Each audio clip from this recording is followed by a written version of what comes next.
भाई एक चीज़ समझ लो, मैं यहाँ पर ये भी क्लियर कर रहा हूँ कि अनलेस एंड अनटिल पॉलिटिक्स अपना रोल प्ले नहीं करती, क्रिस बमस्टेड नहीं जीत सकते। और साथ में गाइस ओपन डिवीजन की तरह अगर जज करा जाएगा तब क्रिस बमस्टेड नहीं जीतेंगे।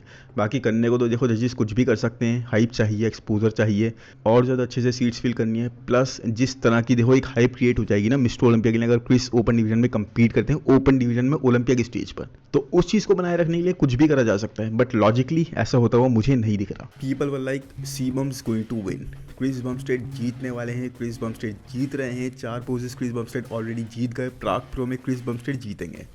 एंड गाइस मैंने आपसे तब भी बोला था, I told you it was not going to happen, और ये नहीं हुआ। Martin is the world's 4th best body builder guys, इन अनलेस यहाँ पे पॉलिटिक्स अपना रोल प्ले करती या फिर दूसरे फैक्टर्स अपना रोल प्ले करते, it was not Cbum show to begin with. मतलब ये सीबम का ही शो था।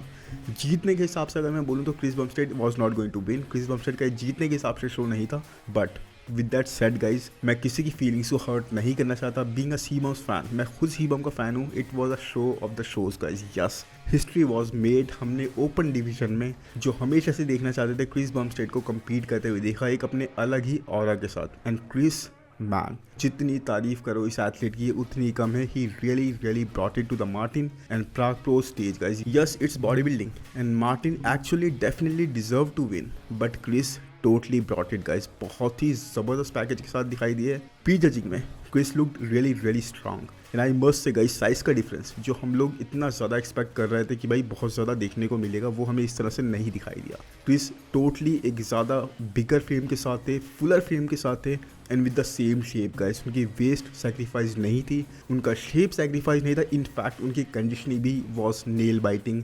एंड प्री जजिंग में तो मैं बोल सकता हूँ कि मार्टिन को भी in terms of conditioning guys, in terms of everything, flow, structure, everything, he was beating except the size factor. Yes guys, I mean he had the crazy classic lines with a frame जो इस बार restricted नहीं था, जो wait cap के अंदर बंदिशों के अंदर बंधा हुआ नहीं था।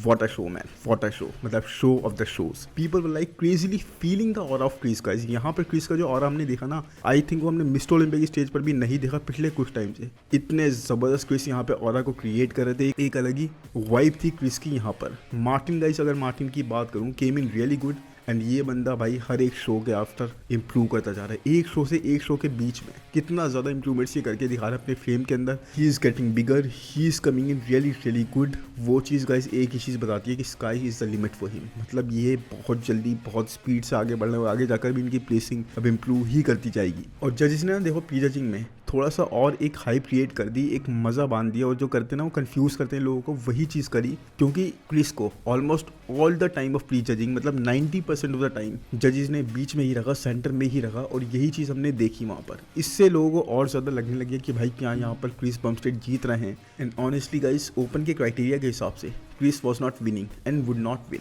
But even with that guys, अगर क्रिस यहाँ पर जीत जाते ना, it would not hurt anyone. कोई भी क्वेश्चन रेज नहीं करता, because Chris totally brought it. जिस तरह का ऑरा क्रिस यहाँ पर दिखा रहे थे, that was on whole another level in this show.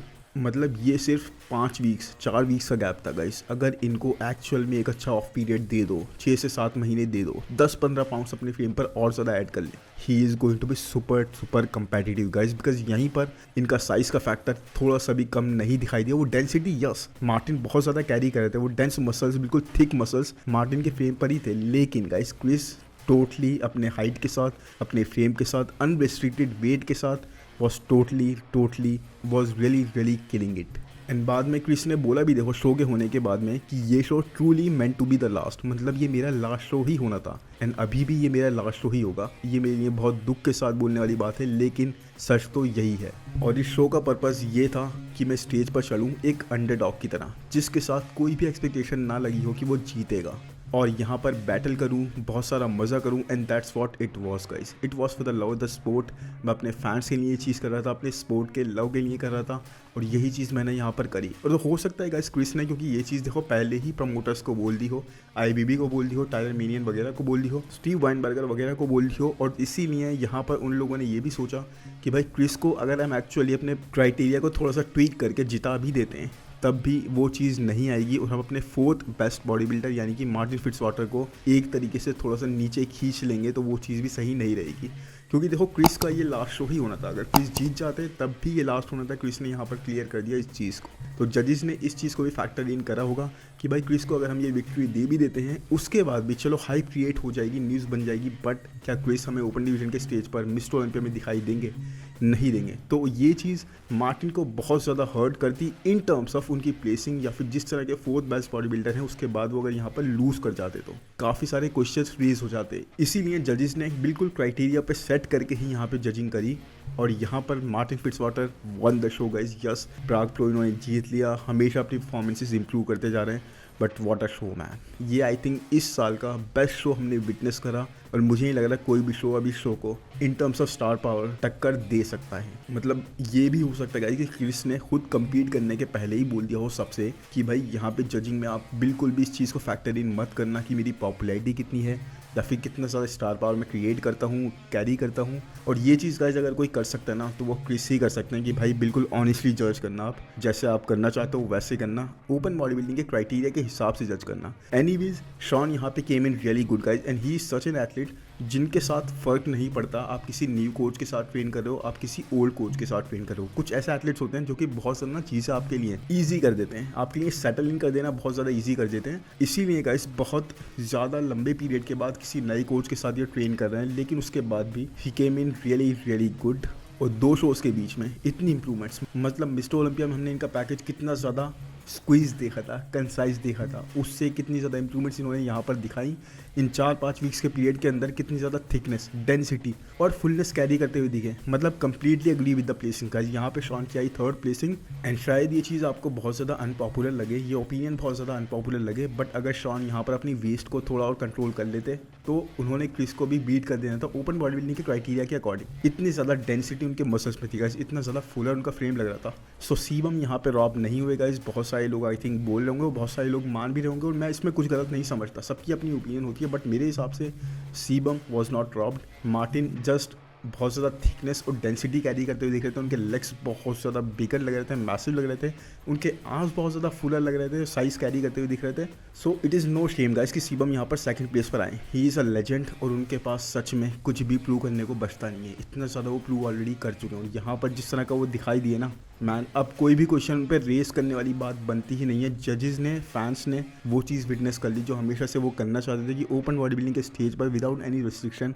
Chris Bumstead कैसे दिखाई देंगे। और यहाँ पर गाइस जब सेकंड डे में आए, सेकंड डे में मार्टिन आए ना, तो man I think first day में इतने ज़्यादा शार्प नहीं थे, वो थोड़ा सा लाइट ले रहे होंगे, लेकिन सेकंड डे में यानी कि फाइनल्स के टाइम पे जब मार्टिन फिट्जवाटर आए तो man he was totally on. एक ही चीज़ मुंह से निकल रही थी कि man he is on, he brought it. Finals में बहुत ज़्यादा टाइटर आए, बेटर कंडीशन कैरी करते हुए और बहुत ज़्यादा फुलर दिखाई दिए। Sebum look great guys, but size में आई थिंक ओपन डिवीजन में कम्पीट करने के लिए अभी वो काफ़ी नहीं था, लेकिन अपने एक अलग ही ऑरा को कैरी कर रहे थे। लेकिन Martin was totally man really great athlete. Martin continues to improve and मैं सच में वेट नहीं कर सकता उनको मिस्टर ओलंपिया की स्टेज पर देखने के लिए। साथ में मैं ये भी बोलूँगा कि 4-5 वीक से गैप के अंदर ही मिस्टर ओलंपिया से लेके अब तक सीबम ने अपने आपको कितने अच्छे से बिल्कुल सिंक इन कर रहे थे और सेटल इन कर रहे थे, वो चीज़ भी काबिल तारीफ है। और अगर यहाँ पर मार्टिन नहीं होते गाइस तो मेरे ख्याल से ये शो फिर क्रिस बमस्टेड का होता और इस बारे में किसी को कोई क्वेश्चन नहीं होता। शॉन मेड मैसिव इंप्रूवमेंट्स, मतलब एक बहुत ही ज़बरदस्त शो हमें देखने को मिला गाइस, सब कुछ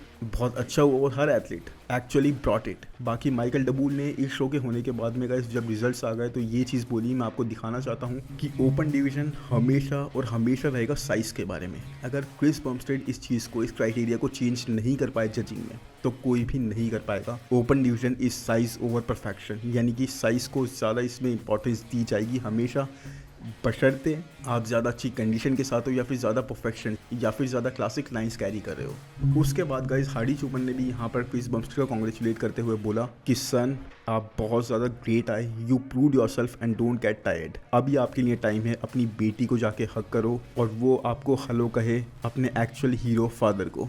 वेल डन टू यू सन, आप सच में एक क्लासिक हीरो रहोगे अपने फैंस के लिए। तो मैन ये बहुत ही एक अच्छे जेस्चर्स हमें देखने को मिले because everyone was super excited for this show और सब ने वो चीज़ विटनेस करी गाइस जो एज अ फैन सब देखना चाहते थे। मतलब यहाँ पर ये मैटर नहीं करता कि आप खुद एक कितने बड़े बॉडी बिल्डर हो, बल्कि you actually were watching this show as a fan, क्योंकि ये चीज़ आपके लिए भी ऐसी थी जिसको आप हमेशा विटनेस करना चाहते थे। बाकी गाइस शो के बाद एक बहुत अच्छी चीज़ हमें और देखने को मिली कि क्रिस बमस्टेड ने पूरी तरह से एक रिस्पेक्ट दिखाई और अपनी स्पीच को जो वो स्पीड दे रहे थे बहुत जल्दी हाफ में ही कंप्लीट कर दिया, जल्दी से ख़त्म करने की कोशिश करी, ताकि जो ये मूवमेंट थी एक्चुअल में ये मार्टिन फिट्जवाटर की मूवमेंट थी और ये उस चीज़ को लेना नहीं चाहते थे और उन्होंने पूरा मौका दिया मार्टिन को कि भाई आपकी मूवमेंट है, आप जीते हो, आपको यहाँ पर स्पेस मिलनी चाहिए।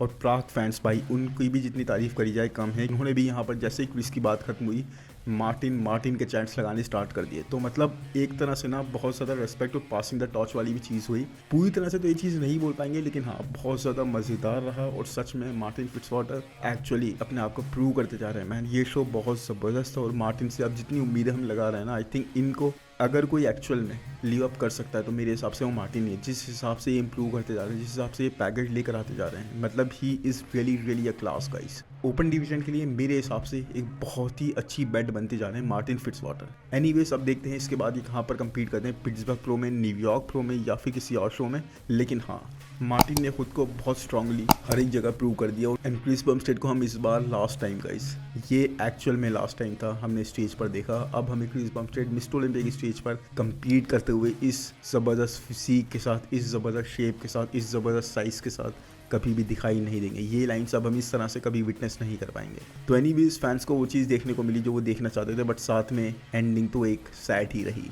अब अगर चले नेक्स्ट अपडेट पे गाइस, तो वो है ब्लेसिंग अबूदीबू की। ये है ब्लेसिंग की latest update guys and he is totally unrecognisable. Yes, पहले से कई ज़्यादा बिगर और मैसिव इतने ज़्यादा दिखाई दे रहे हैं जितने हमने कभी भी इनको नहीं देखा। आई मीन शायद ये बिल्कुल 330 पाउंड को टच कर चुके हैं यहाँ पर, but the same issue purchase guys, same issue अभी भी यहाँ पर मुझे लग रहा है हम यहाँ पर इनके लेग्स अभी भी नहीं देख सकते। And as massive and improved he is looking upper body wise, lower body मुझे लग रहा है गाइस शायद उतनी ज़्यादा बिगर नहीं हुई है, उसके बाद भी लोअर बॉडी भी in terms of size guys थोड़ा बहुत साइज तो ऐड ये ज़रूर कर ही पाए होंगे। Has that improved?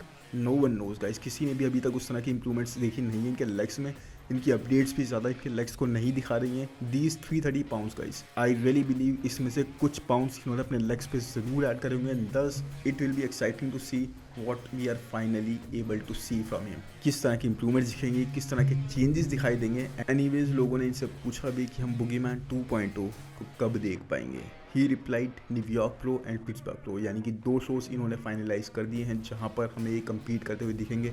New York pro का एक टाइटल तो ये ऑलरेडी जीत भी चुके हैं। So both are big shows guys, दोनों ही बहुत बड़े शोज़ हैं and we are really going to see really big competition in these shows. Because मुझे भी लग रहा है बहुत सारे दूसरे एथलीट भी हमें कम्पीट करते हुए दिखेंगे। निक वॉकर भी आई बिलीव यहाँ पर कम्पीट करने का प्लान कर चुके हैं। So it's going to be a test for him from the very beginning कि किस तरह का इनका पैकेज हमको दिखाई देता है। बाकी इसके बाद अगर बात करें नेक्स्ट अपडेट की गाइस, तो वो है टोनी ओबर्टन की। एंड टोनी ओबर्टन अपने ऑफ सीजन को थोड़े से और लंबे टाइम कंटिन्यू करने वाले हैं, यानी कि अभी इनका ऑफ सीजन कंप्लीट नहीं हुआ है। इस वक्त ये 260 पाउंड्स के वे करने guys and looking very round. अब देखो इनका प्लान है अपनी लेटेस्ट अपडेट के अंदर जो इन्होंने बताया वो ये है कि ये टॉप 5 में प्लेस करना चाहते हैं मिस्टर ओलंपिया में। और इन्होंने साथ में ये भी बोला कि लास्ट ईयर का लाइनअप जैसा था ये टॉप 5 प्लेस कर सकते थे। बाकी मुझे इस चीज़ पे देखो बिल्कुल बिलीव नहीं हो रहा। आप लोगों की इस बारे में क्या ओपिनियन है कमेंट सेक्शन में ज़रूर बताना। बट टोनियो की अपडेट आप यहाँ पे और से देखोगे गाइस, तो टोनियो के लोअर एब्स थोड़े से बल्ज करते हुए नहीं लग रहा है। ऐसा लग रहा है कि मतलब इन्होंने काफ़ी ज़्यादा कुछ इंजेक्ट कर दिया है, वहाँ पर इंजेक्ट करना स्टार्ट कर दिया है, जब भी थोड़े से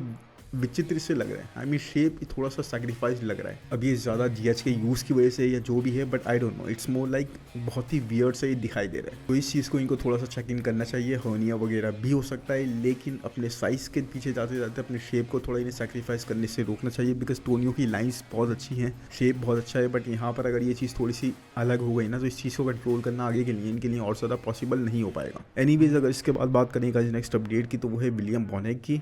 एंड विलियम बॉनेक ने गाइस अपेरेंटली अपनी एक और अपडेट शेयर करी है जहाँ पर अपनी फिजिक को ये थोड़ा सा रिवील कर रहे हैं। एंड कैप्शन के अंदर ये बोल भी रहे कि कल इन्होंने लेग ट्रेन करे थे and brick by brick he is working on his physique guys. And जिस तरह से अपने साइज़ को रिटेन कर रहे हैं, मतलब मिस्टर ओलंपिया के बाद से, एंड मोस्ट इंपॉर्टेंटली गाइस जिस डेडिकेशन के साथ ये वर्क कर रहे हैं, एक ही चीज़ की तरफ ये चीज़ें पॉइंट आउट कर रही हैं कि इनका प्लान अभी तो नहीं लग रहा मुझे रिटायर करने वाला। इनके पास बहुत ज़्यादा गैस अभी भी बची हुई लग रही है टैंक के अंदर। एंड स्पेशली जिस तरह से मिस्टर ओलंपिया में प्लेस करें guys, to everyone surprise guys, किसी ने भी एक्सपेक्ट नहीं करा था कि इतना ज़्यादा हायर ये प्लेस कर जाएंगे। आई रियली फील इन्होंने बहुत ज़्यादा अच्छा फील करा and realise the same thing कि ये अभी भी और आगे जा सकते हैं और ज़्यादा कंप्लीट कर सकते हैं। नाउ यहाँ से गाइस अगर हम पूरी तरह से देखें तो there are 2 possibilities open for him. या तो ये मिस्टर ओलंपिया में और कंप्लीट करे और नेक्स्ट ईयर के मिस्टर ओलंपिया तक खुद को पुश करते रहें, जो कि एक बहुत लंबा टाइम पीरियड है। एंड जिस तरह से इस साल प्लेस हुए हैं, मुझे नहीं लग रहा आगे वाले टाइम में भी इतनी ज़्यादा गारंटी होगी इस चीज़ की, बिकॉज फिजिक थोड़ी थोड़ी डाउन तो होती ही जा रही है। I mean competition guys is getting tougher and tougher, and William Bonac being a veteran guys, इनके अब इतने ज़्यादा चांसेस नहीं बनते इंप्रूवमेंट्स करने के, as the muscle imbalances are being more and more evident. So second option मुझे ज़्यादा फीजिबल लग रहा है, जो कि ये है गाइस कि ये बहुत ज़्यादा प्रो शोज़ में कम्पीट करें इस पूरे साल, जितने ज़्यादा पे चेक्स हो सकें एक्यूमुलेट करें, क्योंकि प्रो शोज़ में he is going to be more and more competitive guys. Last year भी हमने देखा जितने भी प्रो शोज़ में उन्होंने कम्पीट करा, सेकंड ज़रूर प्लेस हुए वहाँ पर, या तो जीते या फिर रनर अप प्लेस हुए। और इस साल भी गाइस मुझे लगता है प्रो शोज़ में अगर ये कम्पीट कर रहे हैं तो वहाँ पर इनके चांसेस ज़्यादा बन जाएंगे अपनी परफॉर्मेंसेस को बहुत ही स्ट्रांगली देने के, और साथ में पे चेक्स एक्यूमुलेट करने के, यानी कि सेकंड थर्ड तो वहाँ पर ये ज़रूर आएंगे अगर जीते भी नहीं तो, और इनका लास्ट रन बहुत ज़्यादा सक्सेसफुल जाएगा। एंड देन गाइस हेल्दीली इतने ज़्यादा अपनी फिजिक को पुश ना करते हुए, इतने ज़्यादा टाइम ना लेते हुए मूव कर जाएं, ताकि ये फोकस कर पाए अपने बिजनेसेस पर और अपनी फैमिली पर। तो आपको इन दोनों में से कौन सा ऑप्शन ज़्यादा सही लगा? मुझे तो मैन सेकंड वाला ज़्यादा बेटर लगा। बाकी आपकी ओपिनियन क्या है कमेंट सेक्शन में ज़रूर बताना। वीडियोस गाइस अभी भी शायद रेगुलर ना हो पाए, तबीयत वैसी है, बहुत मुश्किल से मुझसे बात हो पा रही है इतनी, बट उसके बाद भी आई ट्राइड कि मैं एक बहुत अच्छा खासा वीडियो आपके लिए बना सकूँ, बिकॉज अपडेट ही कुछ ऐसी थी।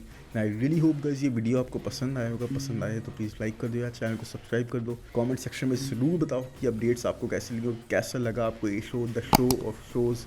बाकी मिलते हैं नेक्स्ट वीडियो में। Thank you, bye bye.